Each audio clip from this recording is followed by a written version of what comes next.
Ladies and gentlemen, welcome back to the Stoverload Music Podcast, Season 3. And once again, guys, hold on to your seats because we're coming at you with another badass rocker.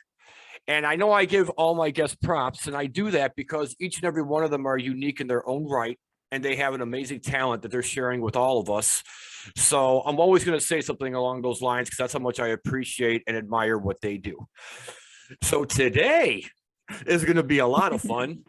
I was thanks to shout out to Super Okay for getting me connected with this guest today. We have a very special lady. I think she's known as the neo rocker. I'm sure she'll correct me if I'm wrong, but she is the neo rocker, starting her own trend, her own style, her own everything. And I got hooked on her work pretty damn quick. You might know her from her most recent single known as The New Strange, but she has many others out like Fight, No Angels, and The Other Side. Please welcome my guest today, Miss Elishia Sharie. Hello. How are you? I'm excited to be here. Well, it's great to have you here. And again, I think you're the first guest we're having that's actually setting their own trend and paving their own way with their own style. I mean, that's everybody does in their own way, but you're doing it big. Well, thank you. Yeah, so I started my own genre called neo alt rock, so neo alternative rock, because I do feel like I am doing something a little bit different. Neo kind of pays homage to like what my vocal style is, which is like neo soul, very soulful. It kind of has like a grit to it. And then the alt rock side, I mean, that's the musicality of my music. I very much live in the 90s, so I get a lot of 90s influence, some 80s influence in my music. And yeah, so we just been rocking this thing out and you know, still keeping it rock and roll, but just, you know, a little different spin on there. Got to do it big, got to keep it different, put your own flavor on it. Yes, definitely. Now, we talked recently, and I know where you're at now, there was a lot of work that went into it because you kind of went through a couple setbacks that kind of put you behind a little bit to get you where you're at now.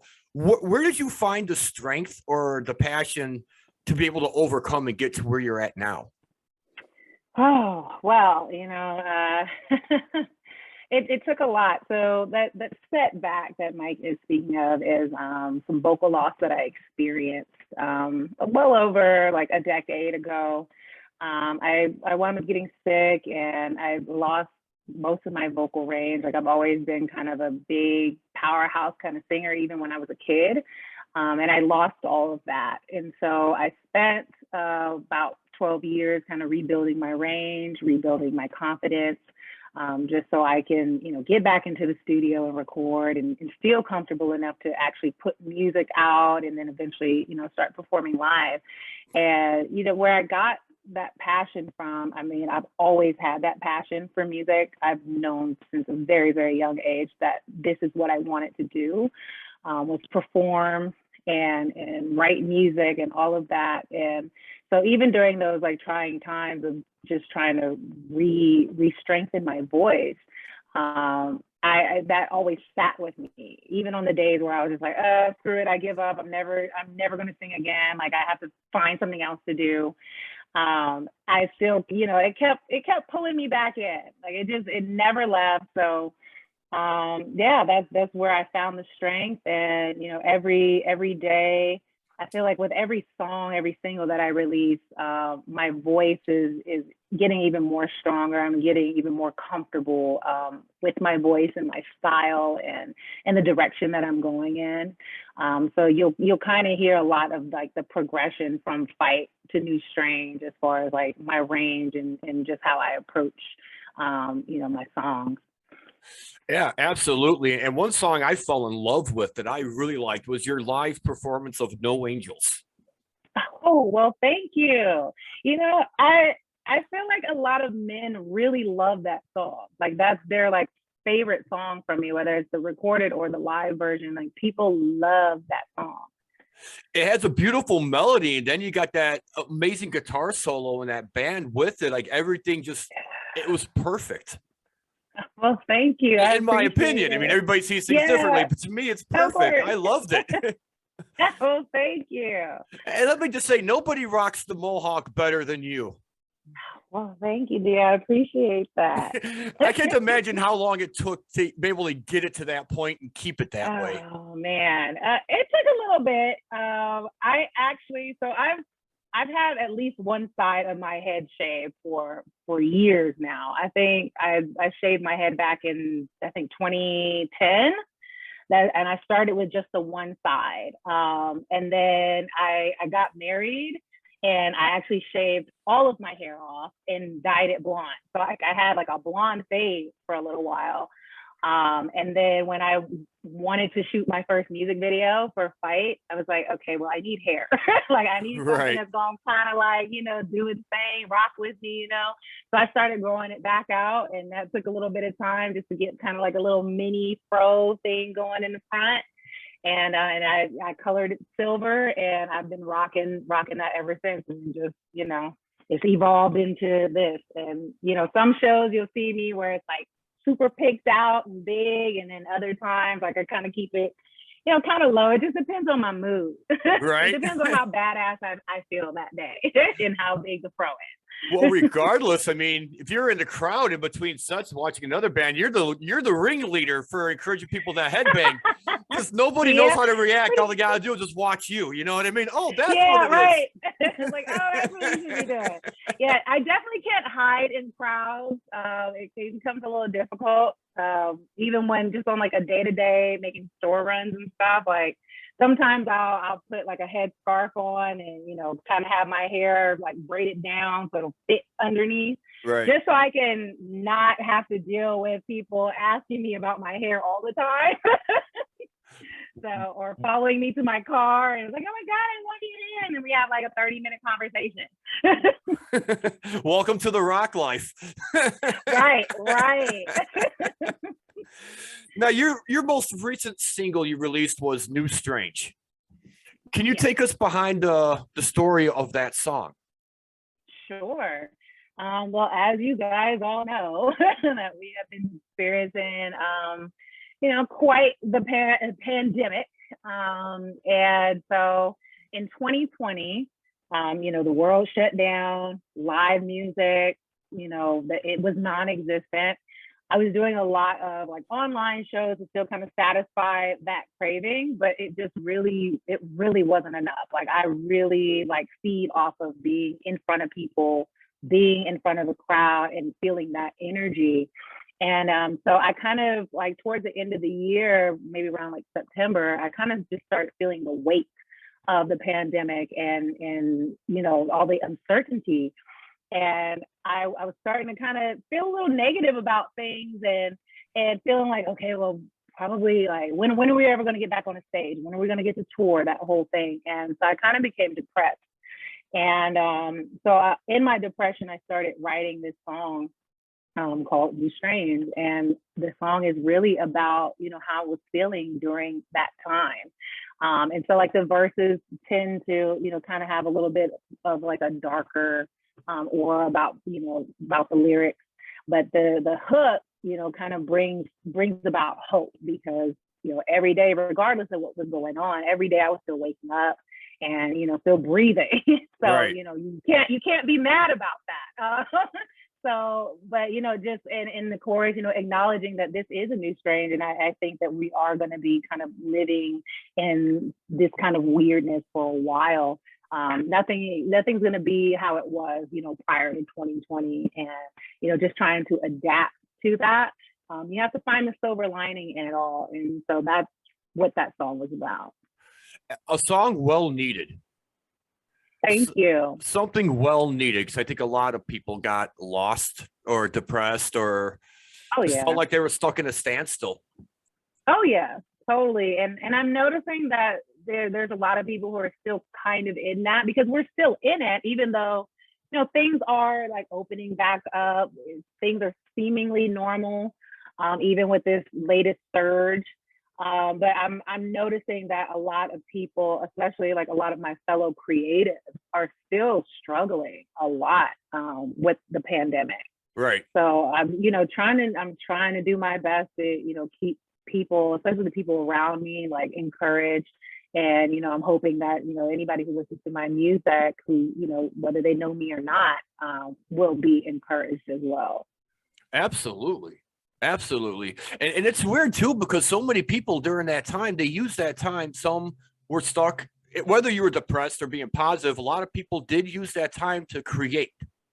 Oh, yeah. And I assume you did that too. Totally. I probably my most 2020 and 2021 probably my most creative years as far as music goes. And even on the flip side, my other craft, which is as a graphic designer and web designer, I really started doing a lot more of that for myself as well as like my clients, and like my client base grew a lot during that time. So I was staying busy. So I if I'm not making music, I'm doing some type of graphics or something, because I'm always wanting to create just to keep that part of my brain sharp.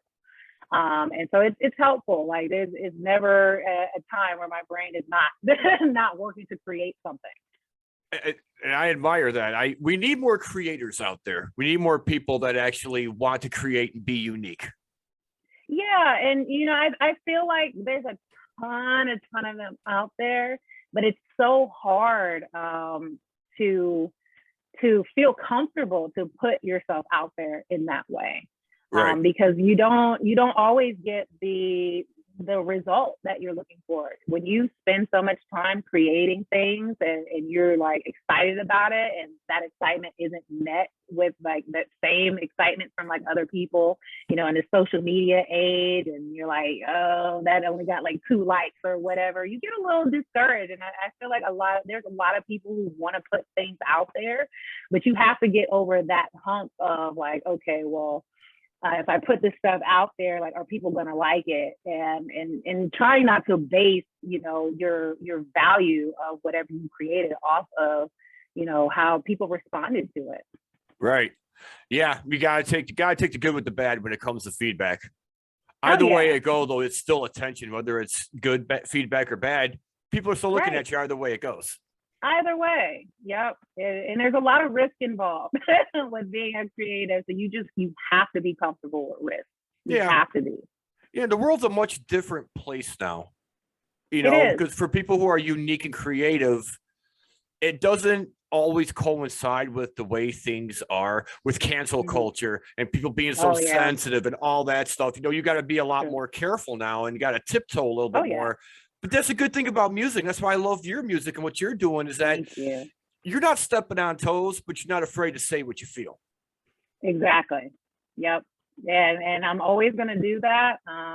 Because I've always felt like music is supposed to be a reflection of the artist. Like the things that you are going through, the things that you are thinking about, the things that you have, observed and witnessed. Sometimes, music isn't always about what you've gone through personally, but maybe it's something that you've seen, your friends or family go through, or, just some individual on the street. And that's great. Like I always felt like music should be kind of a commentary on what's actually going on, as opposed to, you're just talking about stuff that doesn't even matter. Right. And that's my opinion. I know a lot of people are going to disagree with me on that. But I do feel like music is supposed to be therapeutic, and it's supposed to tell a story. Yeah, absolutely. And I think some of the best music is storytelling. Totally. Oh yeah. Like I want to be able to see what it is that you're singing about. Give me something to visualize. Yes, I need that. Yeah. Yeah, and I wish we had more of that. And I agree with you too. I mean, sometimes you just gotta write about nothing and just have some fun and make a fun, goofy song. Yeah, and I do that too. Like, just to get it out. Like everything that I write isn't like, worthy of being published. I'll tell you that. But like sometimes, you gotta write some of the goofy stuff. But like I definitely have like I'm very intentional about the music that I put out, and I want people to be able to relate to it. Right. When I do put it out. So even if it is something goofy, if it's relatable, okay, great. But sometimes fun and goofy is good to get the crowd going and get them amped up and get them into it, get those spirits, rose up. Totally. Yep. Totally. And if you could describe to us what would be a fun, goofy moment at an Elishia Sharie show? What would be a fun, goofy moment? A fun and goofy moment. Let me think. Oh wow. Um, I mean, I don't know if it's so much goofy, but like the fun moments that we have really are when we get the crowd into what we're doing. So a lot of times, like you'll see me not on the stage because I really do like to walk off the stage Right. and sing in people's faces, and so put the mic in people's faces and have them singing. That's fun for me, like just making that connection. um but yeah, I don't know if we do so much like goofy. I mean, I tell my little jokes or whatever in between songs, because I do have like a very goofy personality. So when we are kind of like transitioning, like I'll say something silly, and Right. people will laugh. But so I'm not like super serious. I know I can come off that way when people see me initially. Like I usually kind of have like the serious face on, but like when I start opening my mouth, they're like, "Okay, this girl is goofy as hell." Like That's a great thing about the rock I'm scene, though. strange. Yeah, really. Yeah, what you see isn't always what you get. Totally. Oh yeah, yeah, and that's what I love. Like I mean, I feel like that's the scene everywhere though. It's so easy to like judge people like by their cover, right? But like when people actually start talking and they start getting comfortable with you, they're like, oh, okay, like you're not at all what I thought you were gonna be. Right. Yeah, and that's the one thing that's great about music is that it's always been able to break down walls, and it's always did a good job at pointing out hypocrisy and Yes. contradictions, and then putting an Yep. end to them at the same time. Yeah. Oh yeah. I completely agree with that. Yeah, and it's amazing too. I mean, it's always been a good source of healing. What were some of the inspirations like when you were little and you started getting Okay. into rock? What were some of the bands that struck you the most that fueled your passion for this? Ooh. Aerosmith for one. My dad likes Aerosmith, so I've got introduced to Aerosmith that way. Um, I grew up in the '90s, so very much like Nirvana, Alanis Morissette, um, even Green Day. Like I love Green Day. I think they're dope. Just a lot of the like alt and like the grunge scene. I love the attitude behind their music, like the instrumentation as well as the lyrics. Like Right. I loved it, even if being like a preteen and a teen, like I didn't always understand fully some of those themes that were like the underlying themes of the music. Like I loved it. Like I just loved the energy. And then as an adult, I was like, oh, okay, yeah, I see what you're saying here, and I actually relate to some of this stuff even more now that I'm an adult. But yeah, like bands like that. It's all about the energy for me. And so on the flip side, like I've listened to a lot. I listen to a lot of music. I'm very eclectic, and I'm that way because both of my parents are that way. So like I said, my dad, Aerosmith, but then next minute he's listening to like Luther Vandross or Sade or Michael Jackson, and then my mom is listening to like Michael Bolton and like Billy Ray Cyrus. And Wow. so, yeah, so we're like it's all over the place in my house, which was great because like I got exposed to just a lot of different music, and being able to hear and recognize even like the relationship between a lot of those different genres, because all the genres influence each other. Like hip hop influences rock and vice versa. And so, I grew up with just a lot of different influences, but also, seeing the relationship between that music.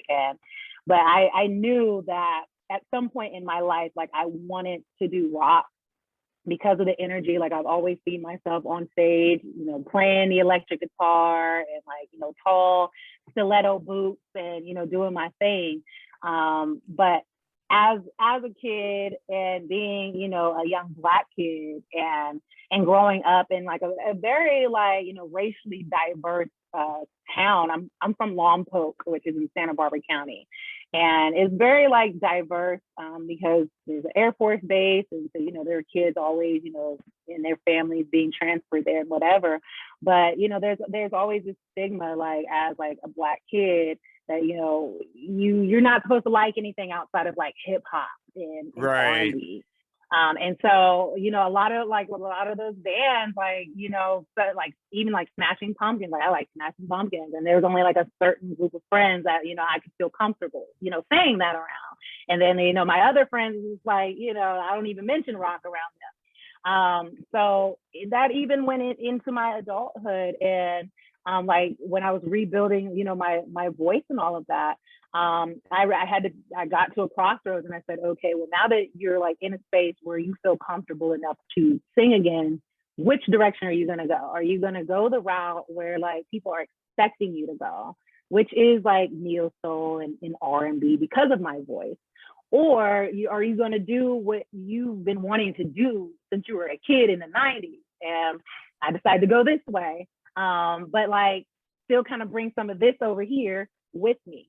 And just fusing it, because I was at a point where I was comfortable with exactly who I was and who I am now. Like I'm very unapologetic about who I am. Like I could give a damn about what anybody thinks about what I'm doing, like as far as music or how I look or anything. Like as long as you're comfortable with you just move that way.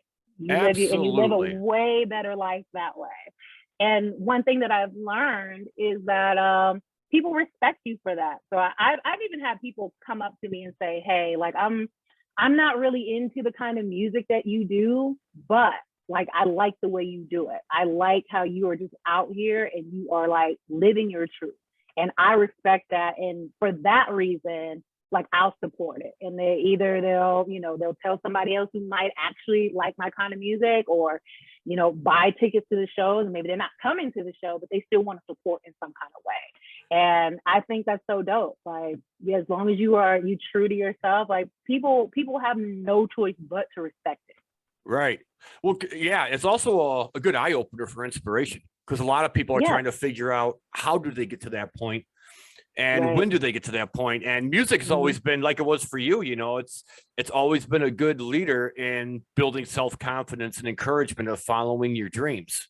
Yes, definitely. Yeah, and giving a big middle finger to the world, saying, I'm not here to please you, I'm here to do my thing. Exactly. Yep, that's how I feel about it. You said something just a second ago. It sounds like it'd be a really good song for the near future called Living Your Truth. Just that one little statement alone right there would make a great song.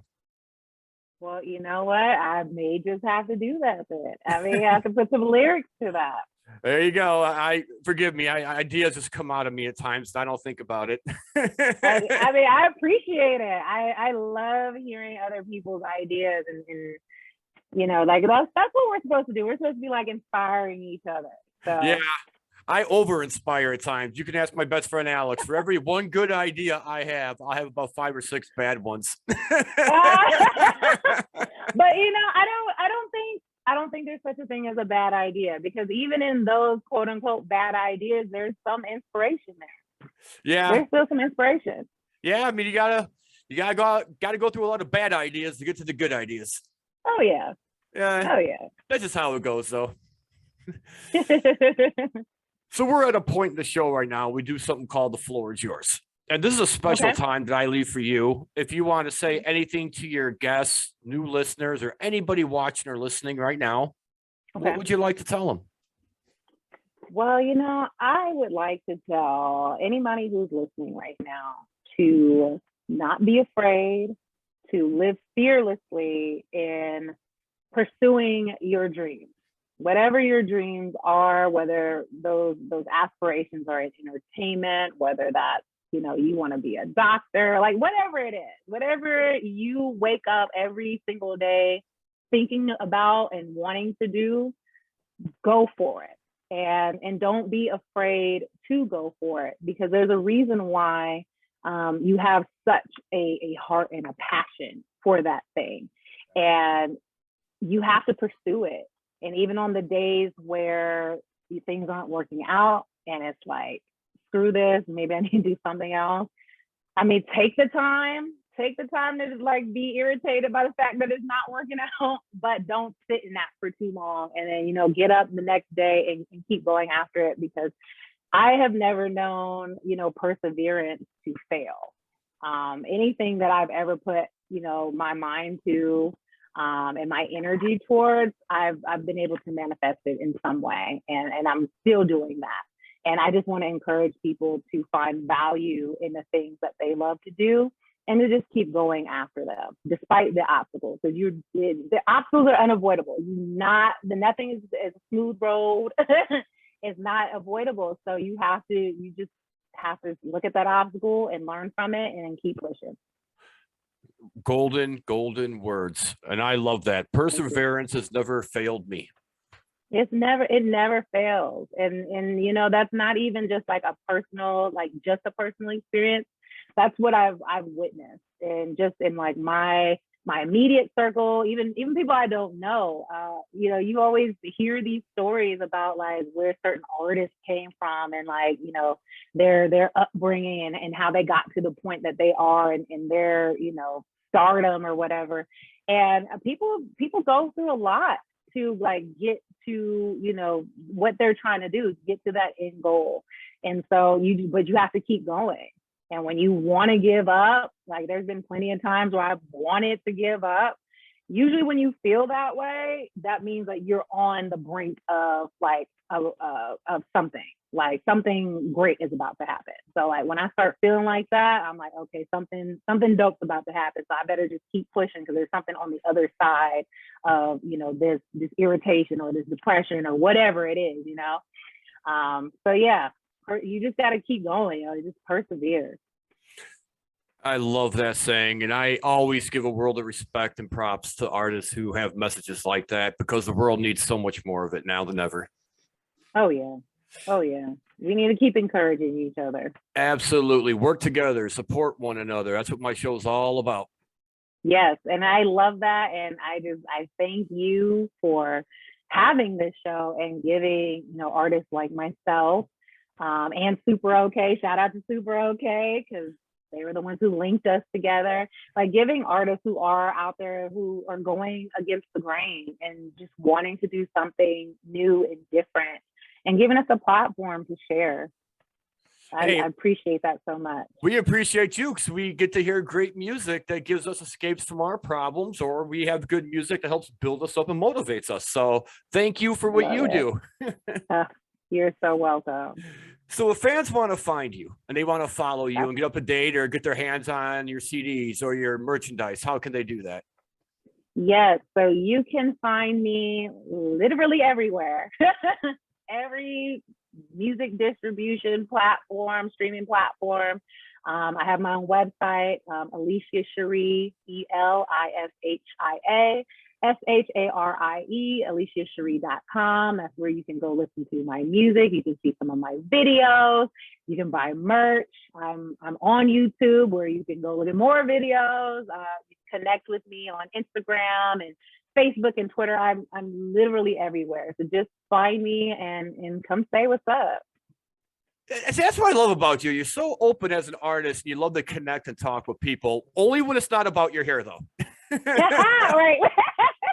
And I don't mind talking about my hair, but just some days I'm like, I just want to get out of the house, go make this Trader Joe's run, and get back home, because my dog's already freaking out that I left. Right. So like, I just want to get home and just make a quick run. But sometimes I don't mind it, and then that's when the hair is out, and let's have a little chat on aisle 7. I don't mind it. Does the dog have the mohawk too? She does not. She does have a spiky collar though, so she keeps it very like rock star. And she goes out on the road with us too, which is super fun. So I probably should ask you what kind of dog is it, because I can't see a Rottweiler with that kind of a mohawk or a pug. Right. You know what I mean? She is a miniature pinscher Chihuahua mix, so she's kind of small, and she's tricolor black, and like white and caramel, hair color. She's super sweet. She's small, but she's like really long though. So I call her my little big hound dog, because she's she's kind of big for her breed, I guess. But yeah, so that's my little rock star pup. And she goes out on the road with us, and it's a good time. I think she loved it more than, yeah, she's definitely the team mascot, and the band loves having her. And yeah, it's a good time. It's definitely a good time. That's absolutely wonderful, and we look forward to seeing more. But fans, you know what time it is, and unfortunately, all good things must come to an end. And today's been a wonderful time getting to speak with you and have you on the show.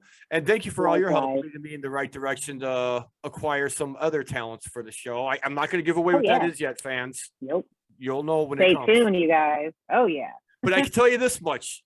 You can expect Elishia Sharie to be showing up in our specials and our rock blocks. Expect that. Woo-hoo. That'll be exactly.